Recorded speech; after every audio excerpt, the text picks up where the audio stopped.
simplest VPN application out there today, and it's just very easy to use. Don't have any option to choose any server. You pretty much don't have any settings or anything like that. All you have is the connection button. So once you have pretty much opened the application, you can just tap on the connection button here. We'll ask for connection request. Just tap on OK, and it will start connecting in no time.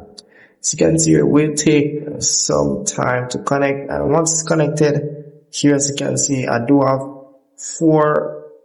5 minutes of connection time, and if I do want more connection time, I have to watch the ad to get more connection time. So I'm going to tap on this option here to watch an ad to get some connection time. As you can see here, time has been added, and I can also change the connection or somewhat the server to get a faster connection. You can tap on this option here, will disconnect and reconnect again. Pretty much connecting, I hope, is a faster server for the server that I was using a minute ago.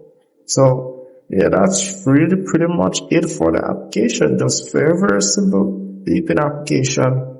You do have to have time. Some of the times you're gonna need to watch ads, or you can just tap on that option here which is ad time, and it may load up on ads some of the time, so do keep that in mind as well. So that's really pretty much it. Very basic application. If I miss anything at all, just put below and let me know.